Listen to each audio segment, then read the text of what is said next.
further ado, I'm going to invite our third and final board members to the front. It's Phil and Josh from Zest Property Group.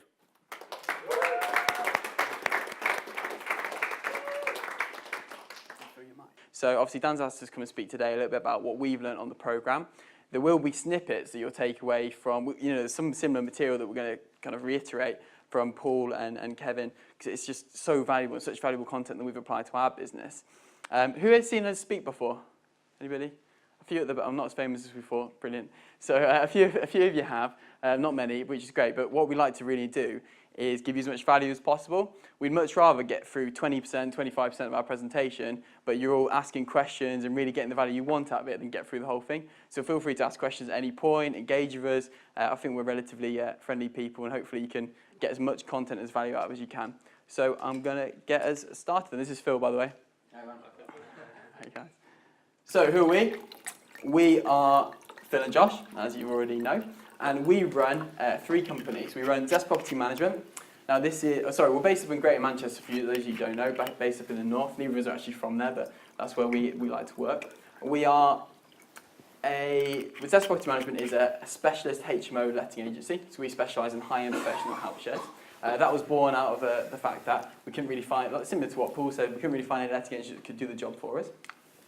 We run Zest Portfolio Builder as well. So Portfolio Builder was an actual plug-in to Zest Property Management. That's where we source HMO properties for investors. We renovate them, then we pass them on to Zest Property Management. Typically, our clients tend to be time poor, experience poor, but relatively cash rich. There's a lot of people down in the south, down in London, that are kind of putting equity out of houses and wanting to invest into the powerhouse of the north. And lastly, we've got maintenance, maple and construction. Sorry, maple, maintenance and construction. This is our kind of newest venture. It's a maintenance company which currently just services the Zest Property Management portfolio. But something we're going to be launching in 2018 and making it a bit bigger. So I'm going to pass you on to Phil to give you a bit of background about our company history and how we got started. You're going to continue working the clicker? Yeah. Okay, you keep control. So, I did Mastermind 3 back in the day, so there's not too many familiar faces from back then, but I do recognise some of you guys. And hands up here, anybody who is the only person that's currently in their business, the only person that's running their business at the moment, who's just themselves running everything, okay? So those are people who haven't put their hands up, I'm assuming you were there at one point. We've all kind of been there at some point. We start on Mastermind, we get really enthused, we start buying property, we get really excited, we start heading towards the goals, much same as Paul was saying at the beginning. We head on towards this vision of financial freedom and, a nice, easier, stress-free life. We're going to have these properties, going to be cracking, loads of money coming in. And it's, in reality, very, very different when you start getting your first properties on and you have to start dealing with the issues and the problems and acquiring all the skill sets that you need, not just to then acquire property, but then to manage them. And this is the situation I was in after finishing Mastermind. I'd acquired a number of properties and I was quite happy with where I was, and I was having a wee bit of money, but I had no time at all. And all the novelty and excitement and all the initial challenges started wearing off, and what I was left with was the daily grind and the soul-sucking hassle that often comes with properties. Not that I had bad tenants, I had wonderful tenants, but at this point I was finding properties, trawling Rightmove, negotiating them, going viewing them. At that point I was actually on the tools as well, doing it myself. I wanted to know how to put windows in and how to lay a laminate floor. So YouTube can teach you absolutely anything, so don't be scared of that. In addition to that, I was also finding out what I should write in adverts to advertise the rooms. I was finding out where I should advertise them. I was then tweaking the adverts, learning as I went. I was then fielding all the phone calls, speaking to the tenants, vetting them, finding out what you're supposed to do with vetting, finding out what you're supposed to actually have with an AST, what's supposed to be in it, what's not supposed to be in it, where I can get one from, tweaking it, making it your own. Literally everything. Chasing arrears, kicking people out, finding other mentors. Every single thing that you need to do in a property business and more, I was doing myself. And I had reached the point where I was no longer had the motivation to push myself to do things I didn't want to do, and also things that I'm not naturally good at doing. And I didn't have any time to do the things that I wanted to do, that the money that I was getting, quite a lot of money at the time, was actually giving me the freedom to do. I didn't have the time to be able to take advantage of that. And I was very, very tired and very, very close to just going, I can't handle this anymore. Originally, I didn't bring anybody else in because I didn't think anybody else could do the job better than me. I'm sure one or two of us also feel the same, that nobody else can do the job better than we can. We were having the chat this morning. But we reached this point where even a monkey could have done the job better than I could. So I realized that I needed a wee bit of help. And when the student is ready, the teacher appears. I don't even remember how I actually heard about Dan Hill. It must have been through one of his amazing marketing channels. But somehow we ended up on the phone. I remember sitting in Costa Coffee chatting to Dan, having a little conversation about it, where I wanted to go, what I needed to do. And at this point, my aspirations were that I wanted to increase my turnover and increase my net profit. I had three distinct goals. Turnover, profit. I wanted to make my portfolio 100% legal and 100% bulletproof to remove the stress and pressure of you get a phone call from someone or a knock on the door and you're not quite sure which story you've told that person or which address you're supposed to be living at or which mortgage product you've got that one on and which one you haven't. So I wanted to have it all absolutely bulletproof so that nothing could take it away and it was all solid and I could just relax and chill out. And the third and most important one was I wanted to free myself up for 95% of the daily activity within the company. And those were my three very, very distinct goals that I had when I met Dan. Dan very quickly identified that the very first thing I need to do was to establish a team, much as the guys have talked about. And I went about doing exactly that, followed exactly what he told me to do, went out and found the team. Josh and I had already met a number of years earlier when Josh was a student, and I asked him to come in as a bit of work experience and help me create some kind of spreadsheet. Didn't even know how to open Excel, let alone work it. So Josh was helping. But the very, very important distinction is Josh didn't know how to do it either, but YouTube can teach you all sorts of things, and he had the gumption to go in and actually find out. He's now an absolute wizard on it. It's insane. But you make from it what you want, any opportunity. And we very quickly expanded up to a team of three. I then ran into a lovely lady called Alex in a networking event, in one of the PIN events, who stood up and said that she wanted a bit of experience in lettings. So all the pieces kind of fell into place because I was looking for it and my RAS was turned on. My strategy for the year was via rent to rent because I needed to increase my turnover very, very quickly to be able to pay the people that had come on to help free myself up from the business. So rent to rent, as far as I saw at the time, was the best way of doing that. In addition to that, I was also sweating my own portfolio and turning those properties which were appropriate to do so into multi-lets. And then when we got to a year later, we had tripled in size. My turnover had indeed tripled. My net profit had doubled, so we were able to cover the overheads and things. My portfolio was 100% legal and 100% bulletproof, so the stress and pressure had been taken off me considerably. And the most important, which was being able to free myself up for 95% of the day today, was answered by the fact that I was just begging for one day off. That's all I wanted, just one day off without phone calls, let alone a weekend, let alone a week. And this all culminated in me going to Vegas for 3 weeks with my family. And all I ended up doing was responding to 2 emails for the entire time. And that was only because I was buying a property at the time, which I hadn't handed over to anybody else. So from being absolutely mad, busy, on my own, lonely, bored, not enjoying it, to working with 2 incredibly high potential individuals, having a great time in Vegas with my family, having a great time, was quite an achievement in my first year, and I was delighted with that. Thank you. Decided to go around the track again because I thought, well, if this is what I've done in the first year, just watch what's coming next. So we went around the track again, and then we decided that we were going to continue scaling it. In actual fact, this is when Zest Property Management was formalized. Up until that point, it was just really a way of managing my own portfolio, as many of us have already done. We decided then to start taking on an awful lot of other people's properties as a way of increasing the turnover, and also there was nobody else really doing it, so kind of first mover advantage, and also being able to build a good net asset. We created Zest Portfolio Builder purely out of ease, really, because we had all of the pieces of the puzzle sitting there right in front of us. And we had so many people coming from London, very, very switched on investors who just didn't have the time. They were very, very busy in their careers. They're very happy doing what they're doing, but they just wanted to be able to release the money they were releasing from their properties in London with their ridiculous growth down there, and put it into something else where they had potential more legs for growth in Manchester, which was starting to kind of grumbles around about the northern powerhouse, as well as getting the much better yield. So then we formalised Zest Portfolio Builder to be able to provide that service, and we were in a very unique situation in that because we had the lettings business, we knew very well what would let and what wouldn't let. So we were in a very unique situation to be able to advise people, this is a very good area. If these are the kind of tenants you want to manage, you want to buy in these areas, avoid these kind of areas. It was quite a unique selling point from all the other people who were doing sourcing at the time. Then we get to May 2016, everything's rocking and rolling. We expanded the team further. We brought on Toby and also a lettings person to take Josh out of the equation of doing the lettings. And everything was absolutely flying. We're doing brilliantly. I then got some bad news and had some health issues and ended up stepping out of the company until January or so of next year. And within that time, if Josh clicks the next slide, you will see that it actually probably did better without me than with me. It's very offending. But it's very reassuring to know that the company had started actually taking on a life of its own, whereas it had kind of all been born out of my little baby, and now it's starting to take on a life of its own. It's very exciting and a bit disconcerting as well when you see something start taking on a life of its own.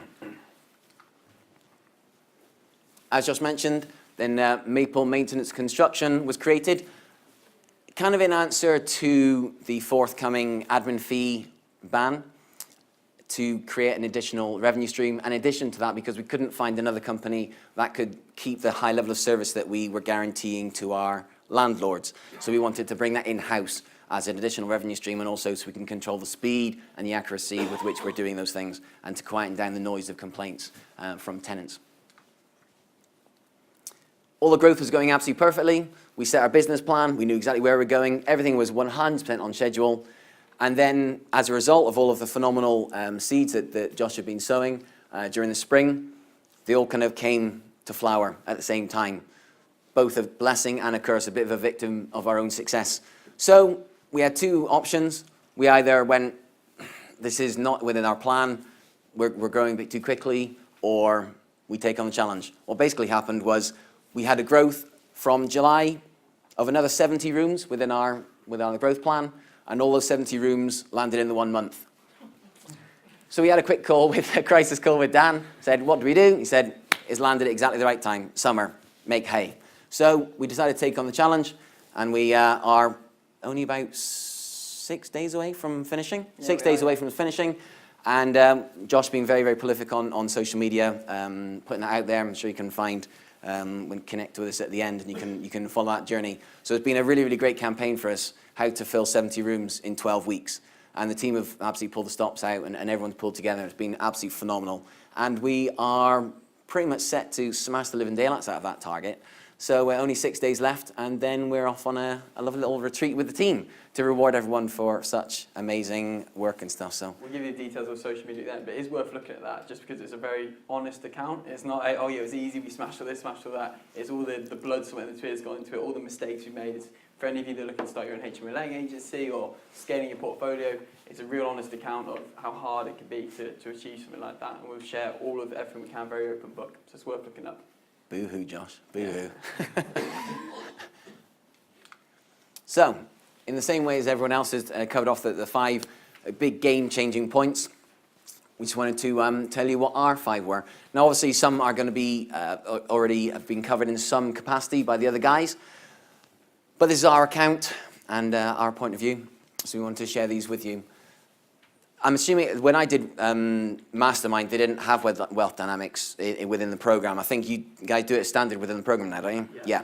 So you have a very good understanding of wealth dynamics. I had heard of it, but I'd never actually experienced it or discussed it, or I didn't know what I was at the time. This is one of the things that Dan suggested we did from those first 3 or 4 months within the program when I started, was to build the team, because that was going to be key for me to be able to step out of the business and be able to start working on it, as we all want to do, to be able to then hit those targets that I'd set for myself. So we had to set up the team to begin with, and this is something that will be covered in much greater detail during your own program over the next year. But very overview, we needed 3 positions. I was taking the position as the creative star. Actually, out of interest, who here is kind of creative star, top right corner? Okay.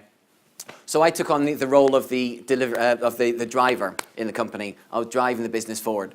But then what I needed to do was I needed to have somebody delivering the business. Who here is kind of more down the bottom right-hand corner, supporter, trader role, okay?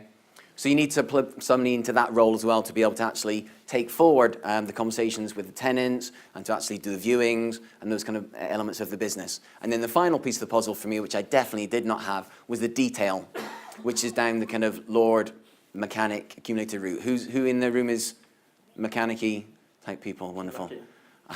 I just do not get it at all. Don't get it at all. Anyway, but those three pieces of the puzzle, when they came together, absolutely game-changing for me because I had myself driving the business forward, playing to my own strengths, working within my own wheelhouse. I then had Josh working on the delivery side of actually implementing the business and taking it all forward and making sure it all works on the ground. And then we had Alex in the background doing all detail work, the accounts, all the books, making sure that everything is reconciled and squared away. And that was massively game-changing for me, massive. In actual fact, we had you in the wrong places. And the other thing that Wealth Dynamics does is it opens up a dialogue of a similar conversation, of a similar language, I beg your pardon. In fact, Dan touched on it a wee while ago, that some of the terms and phrases that we're using might be a bit alien now to you, but within a year it'll be a common vocabulary between all of you. And that's another huge benefit of working with the friends at the back, is that you speak a common language, so you're able to discuss things much more quickly, much more effectively as a common language that you've learned throughout your program. But the Wealth Dynamics, Josh was actually coming in to do the detail work as a chartered accountant, as he was when I met him. And Alex was coming into the lettings, said she wanted to do the lettings. And then we did the Wealth Dynamics just out of interest and found out that in actual fact, totally in the wrong positions. Luckily, they would just be swapped over, and after that, we just absolutely flew. So it makes a massive difference, everyone playing to their strengths. You can learn the behaviors. Josh had learned to become a very good accountant, but it wasn't really where he flew. And when he shifted across to something that was much more in his comfort zone, it took off. Thanks, Josh. Seasons is something we've talked about quite a bit today already. Dan touched on it a wee bit earlier. We run a lettings business at this time, so it follows very, very smoothly with that, in that you take the race car out on the track during the summer and you're flogging it around the track, absolutely shredding the tyres, seeing how quickly you can get round, having a great old time, sales in the lettings business. And then you start coming into autumn time, when you start listening to the grumblings of the engine, start thinking about if the steering's a wee bit soft, if I need slicks or if I need something a bit more grippy. And then you come into winter time when you can bring the car into the pit stop. And then you fix all the things that you've identified during autumn that you want to address, because it's a wee bit quieter in the lettings business, so you've got a little bit more headspace to be able to take the time to do that. And then once you've done that, you're ready, the car's all shiny again, ready to rock and roll, you take it out on the track, you start going around the track, get familiar with it again, starting to warm the tyres up, test everything's all right. If anything's not quite right and it's a quick, easy fix, you can tweak it, but apart from that, you're out, and then summer hits again, and you're around the track flogging it again. And that was massive for me, because my brain is really all over the place, and it helped to create a real structure for the erratic thinking that I had. I was really full of ideas and exciting things, and I'd just drop them wherever I had the idea. So I'd start fixing things in the middle of summer when you're inundated with lots and lots of lettings and sales, and you should be growing the business, not fixing back office. And it was really good to know that it was going to be addressed, but I put a pin in it and address it when it came time to autumn and then winter again. That was a massive game changer for me. So, third element, which has been absolutely game changer for us, is this concept of nothing can be arbitrary. No one's going to mention this today, but it's been absolutely massive for us. We've taken so much out of it. So first, you've got to get clarity over the numbers that you have within your business. If you don't have accounting package or anything like that, you've got to get real clarity over where you're at. And then you've got to really kind of use KPI statistics and numbers to really plan where you're going to go. I mean, the kind of concept, the classic example of being arbitrary, like who here's said, when they started, they go, right, I want to get 10 HMOs, I want £10,000 a month passive income. Yeah, see some smiling faces. That's what everyone does. It's an arbitrary, oh yeah, that's what I want to do, that's what I want to get out of it. And we were doing the same. We were setting, right, we want to do get to 300 rooms this year. And then we'd actually look at all the numbers and actually realise, well, actually, if we go to 300 rooms, knowing our capacity, we're going to have to bring a new member of the team on. So there's no benefit to go and add an extra 50 because we're having to pay for somebody else in the office to manage them. And it's kind of absolutely game-changing when you start thinking like that. You start looking at all the capacity and realising big is not always better. And it's much better to get to a size which you know is the right level, number of HMOs that you know is the right level, but you're also going to be able to manage and not create yourself a massive job as a result of it. So nothing can be arbitrary is one of the things we're really learning, and we've really built that into our business model going forward. Another element is kind of growth mindset. I mean, Paul put a quote from Jim Rohn on the board this morning. Who here listens to Anthony Robbins, Jim Rohn in the mornings when they wake up? Yeah, everybody. It's very easy to listen to, isn't it? You have that 10, 15 minutes and you come out of that feeling exhilarated. Oh, that's amazing. I've got all this motivation now. It's absolutely fantastic. But how easy is it to apply? When you're having one of those really crappy days where you've got, I wanted to go out and buy all these properties, you've got you're managing 5 refurbs at the same time, and you're absolutely manic, doing absolutely everything. You've got trades pulling out at the last minute, and then your investor for your new project pulls out at the last minute. How easy is it to then go, oh, this is all good, this is all part of the process, this is great, I'm learning from this. It's not easy, it's really, really challenging. A big part of being on that board with the rest of the fellow board members is a classic example which Phil mentioned. That growth mindset starts to become embedded with you because it is discipline. You have to have discipline to really get that in you and turn every problem into a nice little challenge. A big part of what we did was with this 70 rooms challenge, the initial thought was like, oh my God, what the hell are we going to do? We said yes to all these landlords, we didn't plan for it all to happen at this time. It's a massive problem. Having the conversation with Dan, speaking to everybody in the board, going, this isn't a problem, this is a great thing to be doing, this is a fantastic bit. And the business is going to grow to a level and we're all going to learn so much out of this process that it's going to be absolutely game-changing for us and we've come out a lot better for it. So it really helps you kind of tweak your mindset and really get you in the G'd up and actually utilising all these motivational videos and stuff like that in your actual mindset and in your day-to-day helps you apply it. And front-loading forward funding. Front-loading, essentially, the largest part of front-loading that you'll experience over autumn and coming into winter is planning out your business plan for the entire year, as Dan mentioned. That's the absolute epitome of front-loading. You decided through the non-arbitrary figures exactly where you want to go to, why you want to go there, and then you then work it back from there. And every single step along the way is planned out and written down and committed to and created and cemented into your business plan. It might as well be written out of stone, like one of the Moses tablets. And then you just absolutely execute against that. And the reason for doing that is that when you're absolutely mad busy in all the mayhem, or a shiny penny comes along, or somebody else drops in and says, oh, you could do this, it's going to be like a really, really quick hit for you. You've got this money come out, you just deploy it here for 2 months, and then you can jump back in again. It's really, really easy to get sidetracked. But if you are front-loaded, then you're already committed. So you've done all of the work at the beginning. In addition to that, one of the main parts of your business plan will be your marketing strategy. One of those might be an email strategy that you have for landlord lists, which have been exhausted by obviously everybody. But if you were still doing that, you could decide you're going to send out a series of letters or a series of emails. Now, previously to this program, I would have gone, yeah, that's a great idea, let's do that, write the first one, put it out, right, it's 2 weeks later, time to put the next one out. But then I would have had 5 refurbs drop in my lap and I'm going, oh God, so it had gone out a couple of days late. And then it might have been a bit rushed and I might have missed some key points. And you start to lose momentum. When you front load it, you write all of that marketing campaign right at the very beginning, right in the winter period, so that when you come time to execute, just click a button and it's all automated. You don't have to think about it. And you can spend your time then capturing all the leads and all the benefits which you should be spending your time doing, which is the whole purpose of putting that marketing campaign out there. In addition to that forward funding, sometimes you have to accept, I think it was Dan said at the very beginning, or Kevin, that you're going to have to start recruiting some people if you want to scale and you want to grow. And it's really painful when you take on that massive overhead at the beginning and that person's not yet up to speed, or you don't have the need for that much capacity where you're going. But you recruit for where you're going to, you don't recruit for where you are now. So sometimes that means taking a painful decision to take on somebody at 26 grand a year when they're actually only probably able to utilize half of their time. But you know that when you get to where you're going to at the end of the year, their salary's going to be more covered and more, and then you're going to be in a much stronger position to go forward. So that's the benefit of forward funding and also front loading. So our time on the board, oh sorry, I see my friend. No worries. So really, really important for this element that you're going to do, and it's not just for Property Entrepreneur, what you're going to be doing for next year on the graduate programme, is be really clear what you wanted to get out of it. As Phil reeled off his elements at the start, and he mentioned that you had three really kind of important set goals. We, for the last couple of years on Property Entrepreneur, it's all been about growth and it's been about recruitment, and as for Phil, it's been kind of taking himself out of the business. There's 3 really kind of clear objectives, and we've executed that really, really well. Property Entrepreneur will provide you a methodology. You've got to apply it to what you'll be doing yourselves and make sure that it aligns with the goals and what you want to achieve. Does that make sense? Yeah.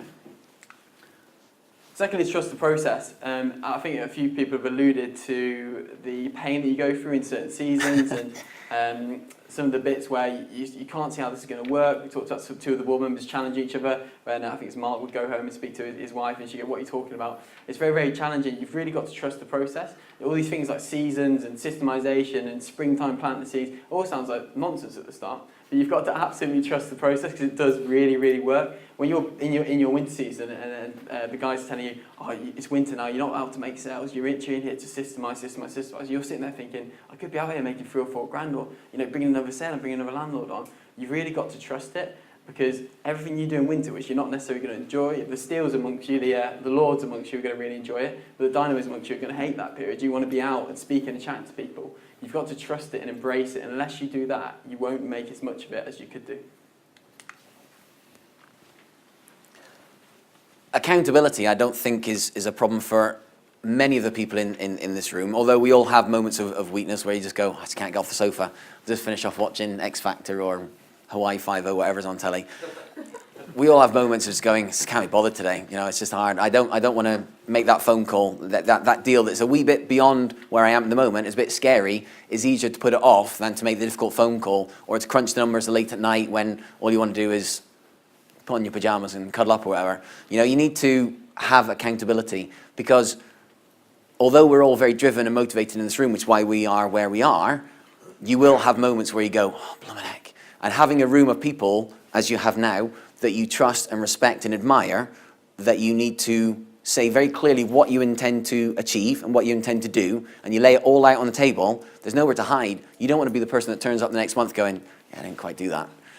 Not that anyone's going to openly berate you. I mean, slag you off behind your back, but they're not going to openly berate you, but it's yourself. And the other aspect that I think Paul alluded to was be absolutely 100% true to your word, because the accountability, just imagine how accountable you need to be when somebody else's salary depends on you executing on what you said you're going to do.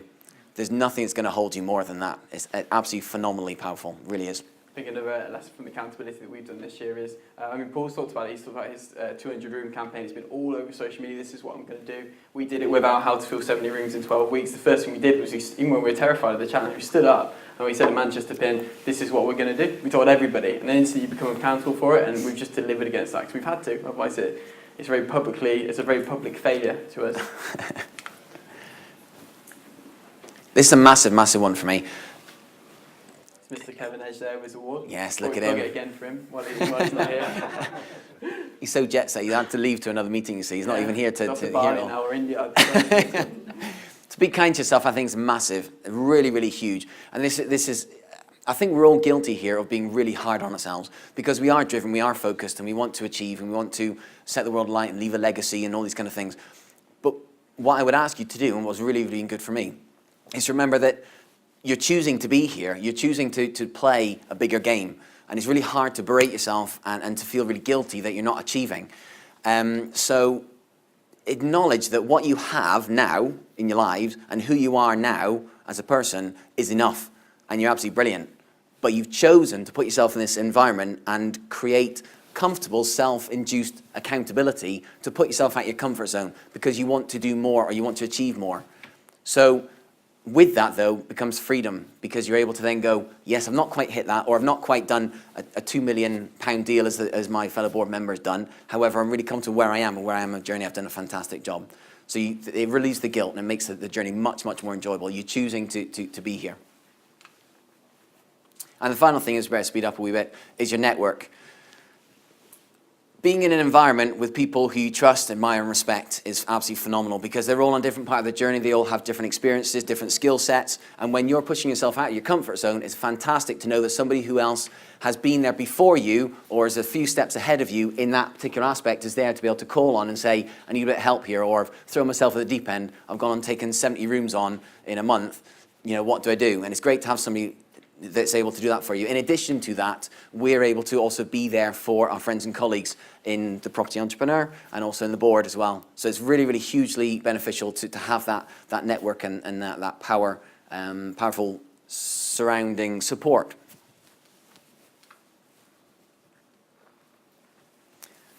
This, as we've already said, was my main goal initially, stepping out of the business. Who here, probably going to be just me having my hand up, who here thinks they could realistically, guilt-free, no question of a phone call or an issue or problem, take a day out of their business? Who thinks they could? Keep your hands up if you think you could take a weekend out with no problems. Keep your hands up if you think you could take a week out.